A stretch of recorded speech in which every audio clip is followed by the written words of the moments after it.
Hey everyone, welcome to another top 10 list. With Christmas right around the corner, I decided to pull out a few of my favorite things. Yes, I did. I went through my notes, and these notes aren't necessarily the most popular notes, but they're some of my favorites for all kinds of different reasons. So I'm going to go over these 10 notes with you, and I'm going to call them my top 10 favorite things.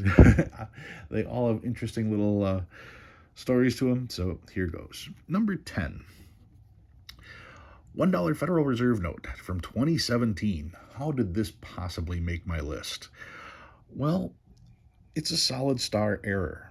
But more importantly, it's a solid star error that I found in circulation. I found this. It's designated solid star error. It got a PMG designation saying it's an error. It's not my opinion that it's an error. PMG calls it an error. A note that I found in circulation. That is proof positive that you can find errors. What's it worth? To be honest, I've never seen a price guide listing the solid star error, so I don't know. But I do know that I found it. And because I found it, it's worth that much more to me. That one is number 10 on the list. Number 9. This is an obsolete currency. This is from the state of Connecticut, the Stonington Bank. It's $10.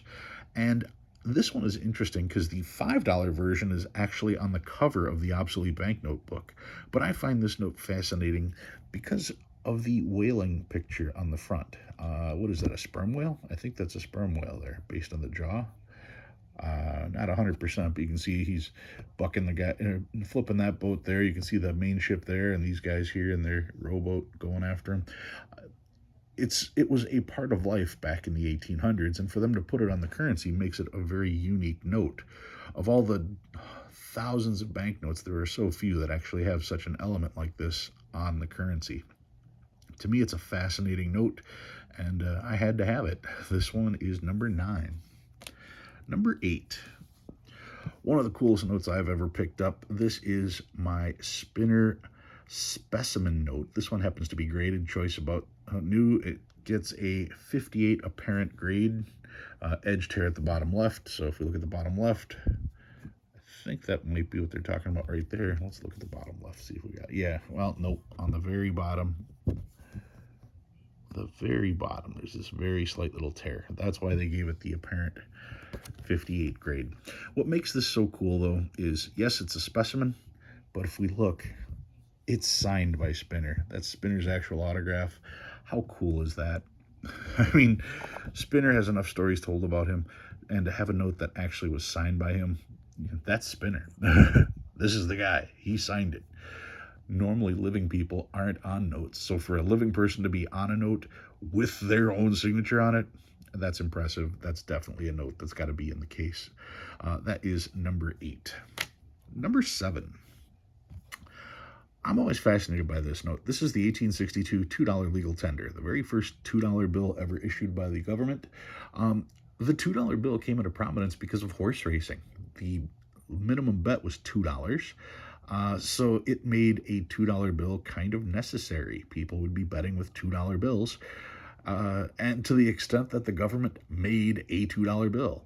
You can see here on the bottom, they had the 1, the 2, and the 3. The 2 is highlighted here, designating it as the 2. If you have the $1 bill, the 1 would be circled.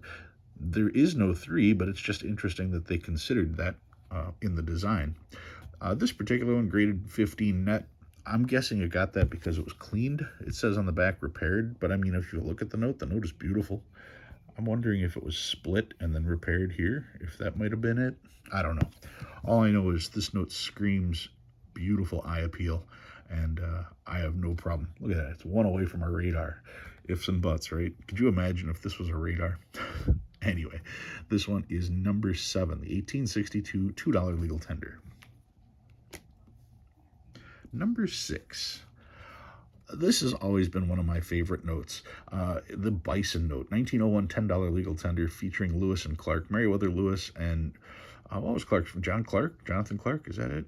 Anyway, the Lewis and Clark note featuring the Bison. I mean, these two explorers probably saw more bison than anybody when they crossed the country. Checking out the back of this one, in pretty good shape. This note, even though it's dated 1901, just screams mid 1800s. It always did. And to think that this is a 20th century note always made me scratch my head. I think it's a beautiful note, and I think it's slightly out of place, and that's probably why I like it. If you showed me this and said this came out in 1862, I'd believe it. You know, or 1849, I'd believe it. But to say 1901, that just doesn't sound right to me. Anyway, that one is number 6. Number 5. I got me an 1869 $1 legal tender, one of the rainbow series, the $1 rainbow. This is obviously the most affordable rainbow you can get. This one's graded 25, so I was pleasantly surprised by that. I'm also surprised that I got the 25 grade with the number of creases that you see. It gives hope for all of us collectors that like to buy raw notes in a little rougher shape, because you know something? Maybe they're not as bad as we say they are, or as bad as they think they are. A 25 on this note. Remember, if you're going to buy a rainbow, you want to get one that's in good enough shape so that you can see the rainbow. If you're going to pay for the rainbow, make sure you can see the rainbow. You've got the blues into the green, you have the red seal, the slight yellowing of the paper, the black, a little bit of everything on this note. That one is number 4. Did I even show the back on that? Yeah, I did. Number 3. Being a poker dealer for 16 years, playing in the World Series of Poker every year since 2007, you know I have to have a poker chip.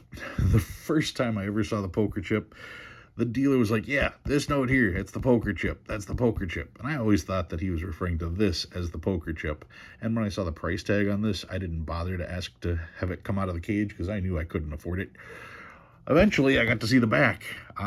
There are the actual poker chips, the $10 with the rays coming out like that. Very, very cool. Definitely looks like an old poker chip style. Anyway, this one is from 1923, legal tender. There's only one signature combination. They did not make very many of these at all. So to have one of these and to be a poker dealer and a poker player, yeah, this most certainly belongs in my collection. That one is number 4. Number 3, the note with the coolest story ever. You guys can check out my other videos for the full story. This is a $1,900 $10,000 gold certificate. That's real. Unfortunately, it has been redeemed. You can read the redemption here. They punched the redeem only at the Treasury, Federal, whatever. Anyway, since it's been redeemed, it's no longer worth $10,000. So for everybody who says every note that the government ever produced is still worth face value, no, it is not. And some of you are going to say, but it was redeemed. That's why it's not worth face value anymore. Whatever. I don't care. If you want to give me 10 grand for this note, I will take it. This note was involved in a fire after all the notes were redeemed, and my note, you can see, actually has the fire damage, which is pretty cool. I do not think that adds to the value, because if it did, anybody with one of these notes would just burn a corner off. But to me, this adds character. So I am so glad that I have the $10,000 note, and they thought it was worth less with burn damage. It probably is, but because of that, I can afford it. There's only about 500 of these, so by virtue of the fact that I have one, I don't know what else there is to say. Imagine if there was coins that was only one of 500. What would they be worth, regardless of denomination? Anyway, that's number 3. Number 2, another one of only about 500. It's my 1905 $20 gold certificate, my Technicolor note. Got that name from the yellow background with the orange seal. You got the yellow right here, yellow in here. This is the Technicolor note. The back is goldfish orange. You can see some of it. It does have a little bit of the deterioration that you see in a lot of the notes like that. Once again, only about 500 of these still exist. This was my dream note. I wanted this the first time I ever saw it and thought there's no way I'm ever going to get it. Yet, here it is. Graded fine 12 apparent, minor edge damage and rust stains. So what?